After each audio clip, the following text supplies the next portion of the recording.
Які важны указ падпісаў Лукашенко? Куды ён адправіў адыёзную чыноўніцу, а таксама якую інфармацыю пра Віктара Бабарыку хавалі беларускія ўлады? Вітаем, сябры! Гэта наша Ніва, і зараз мы ўсё вам раскажам. Сёння ў Лукашэнкі прайшоў маштабны кадравы дзень, і ён памяняў ажно 10 чыноўнікаў. У асноўным гэта намеснікі міністраў і кіраўнікі райвыканкамаў, але самае цікавае гэта нечаканае вяртанне сумнавядомай Алены Богдан. За апошнія гады кар'ера гэтай чыноўніцы зрабіла мудрагелісты віток. У 20-м годзе яна была намесніцай міністра аховы здароўя Караніка, і менавіта яна зачытывала дзіўныя лічбы пра хворых на ковід падчас прэс-канферэнцыі. Таксама яна запомнілася дзіўнымі для чыноўніцаў такога ўзроўню паводзінамі. Напрыклад, яна магла адмовіцца адказваць на пытанні журналістаў. Пры гэтым якраз такі на Богдан улады паклалі вельмі непрыемную для іх місію, і намесніца міністра упершыню ад імя Мінздароўя прыносіла публічнае спачуванне сем'ям памерлых ад каранавіруса. У тым жа 20-м годзе Богдан была даверанай асобай Лукашэнкі на прэзідэнцкіх выбарах. Падобна, што уладам паводзіны чыноўніцы ў крызісны час спадабаліся, бо напрыканцы года Богдан павысілі і зрабілі першай намесніцай міністра аховы здароўя. Пазней яна ўзначаліла праўладны саюз жанчын, а затым была прызначаная галоўным доктарам Мінска. Тады здавалася, што далей чыноўніца пойдзе толькі ўверх, але нешта пайшло не так, і ў 23-м годзе Алену Богдан нечакана знялі і адправілі на зусім не медыцынскую працу у дзяржаўны сакратарыят саюзнай дзяржавы Расіі і Беларусі. Цяпер жа яна вярнулася роўна ў тую ж кропку, дзе была 5 гадоў таму, бо Лукашенка зноў паставіў яе першай намесніцай міністра аховы здароўя і, можа, такім чынам даў ёй другі шанец, а можа і проста зразумеў, што такая пасада адзіная, дзе чыноўніца хоць неяк прыдатная. Але ж паралельна у Богдан застаецца яшчэ адна, калі можна так сказаць, пасада. Яна разам з сілавікамі і прапагандыстамі ўваходзіць у склад той самай камісіі па вяртанні эмігрантаў у Беларусь. Праўда, падчас гэтых прызначэнняў не абышлося і без прыколаў. Напрыклад, Лукашенко заявіў, што па вечарах ён катаецца па полях на мотоцикле. Я вот вчера вечером выехал в поле, остановился, некоторое время постоял, уже видно, что роса, даже я на мотоцикле ехал, уже на сиденье мокрое. О чем это говорит? Что мы уже к ночи убирать не сможем. Солома будет мокрая, а в Витебской области тем более.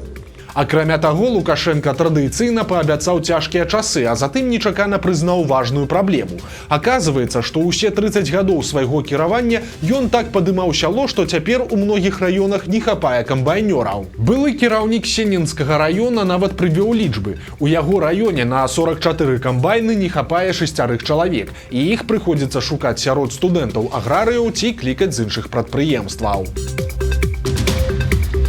Таксама сёння Лукашенко падпісаў новы указ. Па ім з 1 верасня ў Беларусі вырастуць пенсіі. У сярэднім абяцаюць рост на 5%. Нагадаем, што апошні раз пенсіі падымалі ў лютым. Тады ўлады хваліліся, што выплаты павялічыліся на 10%. Цяпер жа, як бачым, лічба ўдвая меншая. Асобна чыноўнікі падкрэсліваюць, што на выплату пенсіі ў верасні сыдзе 2 мільярды 200 мільёнаў беларускіх рублёў. Маўляў, ацаніце маштабы клопату. Нечаканыя навіны з'явіліся пра Віктара Бабарыку і Аляксандра Лукашэнку. Аказалася, што Інстытут сацыялогіі Акадэміі навук у 20-м годзе праводзіў апытанне, вынікі якога не публікаваліся, але яны ўсплылі ў расследаванні крымінальнай справы аб спробе захопу ўлады, фігурантам якой быў юрыст Юрай Зянковіч, якога Лукашенка сёлета нечакана памілаваў і адпусціў на волю. Цяпер Зянковіч расказаў, што падчас працэса над ім абвінавачванне вырашыла даказаць, што Лукашенка карыстаецца шырокай падтрымкай насельніцтва. Для гэтага быў дасланы запыт у Інстытут сацыялогіі Акадэміі навук Беларусі з просьбай падзяліцца вынікамі закрытых апытанняў. Гэтыя вынікі былі атрыманыя і далучаныя да матэрыялаў справы. Вось толькі паказалі яны не тое, чаго чакалі пракуроры і следчыя, бо тое даследаванне, праведзенае дзяржаўнымі сацыёлагамі, сведчыла, што Бабарыка перад арыштам даганяў Лукашэнку па рэйтынгу. Агулам жа лічбы даверу беларусаў былі наступнымі. Лукашенка 15,4%, Бабарыка 15% роўна, Ціханаўская 5,4%, Цапкала 3,8%. Супраць усіх 5,4%.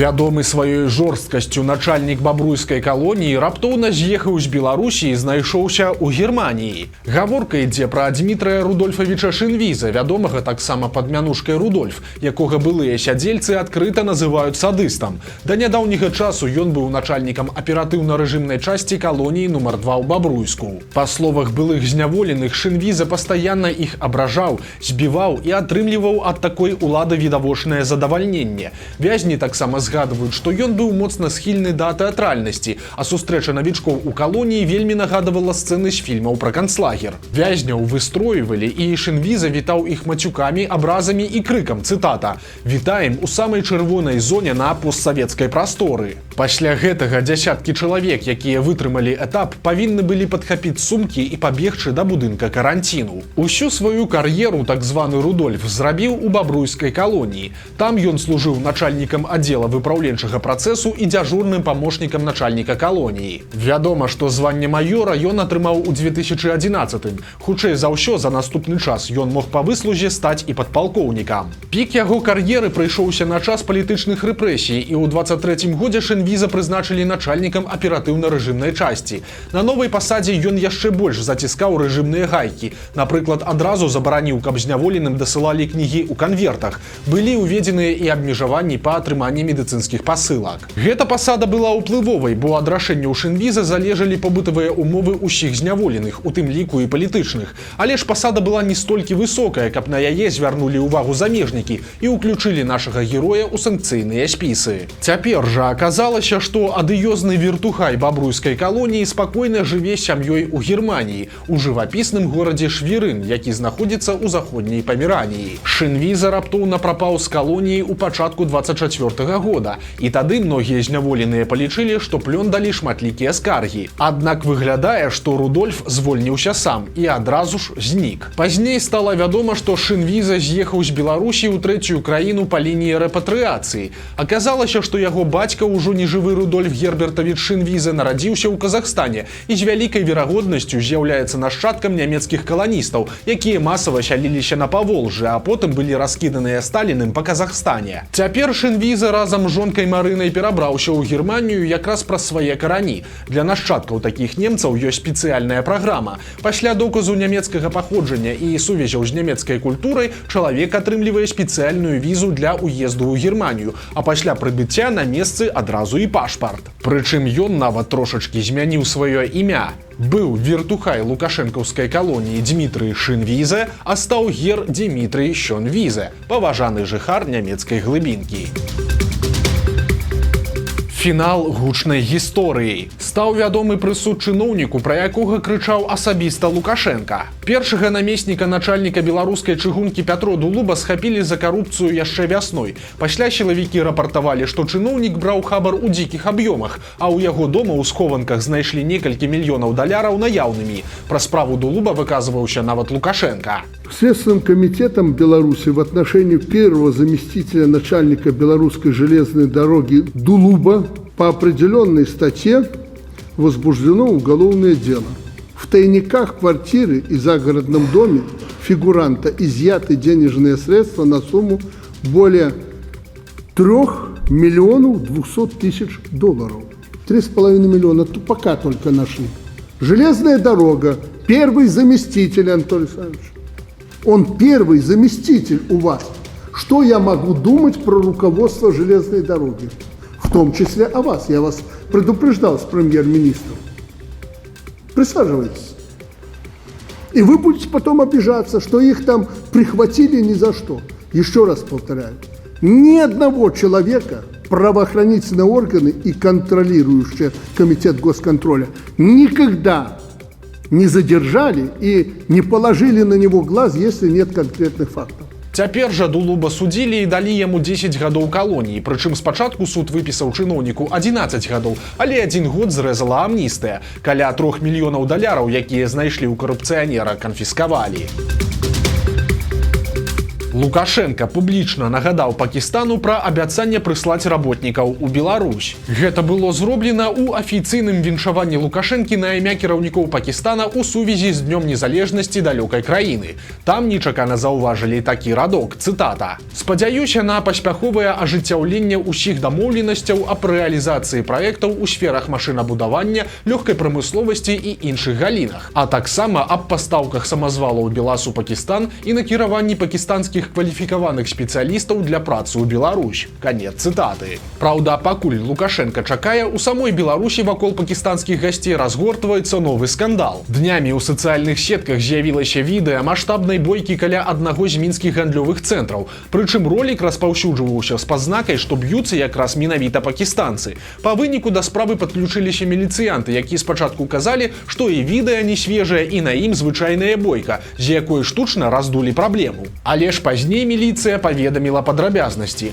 Маўляў, бойка сапраўды была, але яшчэ ў сярэдзіне чэрвеня. Цяпер жа траіх герояў таго відэа затрымалі і хутчэй за ўсё дэпартуюць з Беларусі. Акрамя таго, сілавікі запэўніваюць, што людзі на відэа гэта студэнты-замежнікі, якія даўно вучацца ў Мінску, але ж не пакістанцы.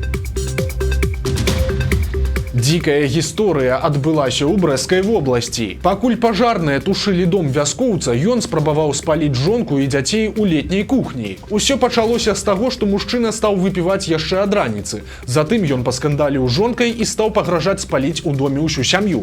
Ад слоў агрэсар хутка перайшоў да справы. Ён абліў бензінам і падпаліў канапу, і неўзабаве агонь ахапіў увесь пакой. Пасля дарэмных спробаў патушыць полымя жанчына з дзецьмі выбегла на вуліцу, а мужчына на уздагон кінуў у бок старэйшай дачкі сельскагаспадарчыя вілы. Дагнаўшы іх у летняй кухні, п'яны бацька працягнуў пагражаць расправай. У гэты час прыехалі ратавальнікі, якія пачалі тушыць пажар і пачулі крыкі аб дапамозе. У выніку яны скруцілі хатняга агрэсара і утрымлівалі яго да прыезду міліцыі. Цяпер на вяскоўца завялі крыміналку за пагрозы забойствам і знішчэння маёмасці агульна небяспечным спосабам. Мужчыну пагражае да 10 гадоў калоніі. Грошы, ювелірка і бляшанка кавы. Беларускія следчыя раскрылі забойства праз 25 гадоў. Само злачынства адбылося яшчэ ў 99-м годзе. Тады двое маладзёнаў узростам 19 і 20 гадоў выпілі і прыйшлі да знаёмага валютчыка, тыпу памяняць грошы. Але ў кватэры яны пачалі збіваць і катаваць гаспадара, а калі ён сканаў, то ўзяліся і за яго жонку. Здабычай сталі залатыя ювелірныя вырабы, якія юнакі знялі з цела забітай жанчыны, а таксама грошы і бляшанка распушчальнай кавы. Пазней экспертыза налічыла на целе гаспадара кватэры 27 нажавых раненняў, а на целе яго жонкі 110. Забойцы тым часам купілі сабе музычны цэнтр і дзве машыны, Москвіч і БМВ. Усе гэтыя гады яны спакойна жылі на волі, і толькі цяпер іх нарэшце адшукалі следчыя, але ж якім чынам гэта ўдалося зрабіць, сілавікі не кажуць. У выніку парачка ўжо немаладых мужчын знаходзіцца ў СІЗА. Іх чакае суд за рабаванне і забойства дваіх чалавек. Яшчэ адно гучнае затрыманне. Беларускія сілавікі арыштавалі топ-менеджера буйной замежнай кампаніі. Імя не называюць, але вядома, што мужчына працаваў намеснікам дырэктара будаўнічай фірмы. Ён патрабаваў, каб падрадчыкі гэтай кампаніі плацілі яму 10% адкаты за магчымасць працаваць. Проста ў дзень арышту мужчына атрымаў ад чарговай ахвяры 12 000 беларускіх рублёў, пасля чаго быў затрыманы і адпраўлены ў СІЗА. Цяпер яго чакае крыміналка за хабар і да 10 гадоў за кратамі. Ну і ў канцы наша любімая рубрыка без каментарыяў. У сацыяльных сетках з'явілася трагікамічнае відэа са святкавання дня агурка. Найлепшы жарт на гэтую тэму ўжо прагучаў. Нават агурок на сваё свята не прыйшоў. По своим палатам простишь за всё ли в одежде, дико плакать, безнадежно. Когда устанешь, приходи, приходи, приходи на кухне. Бережных ты нежных душонках, хранилище надежды потомков, рассыпанная соль на плюс. Вось такія навіны чацвярга. Подписывайтеся на канал, ставьте лайки альбо дизлайки и выказывайте заўвагі ў каментарах. И, конечно, читайте нашу Ніву, глядите нашу Ніву и любите Беларусь. До сустрэчы заўтра.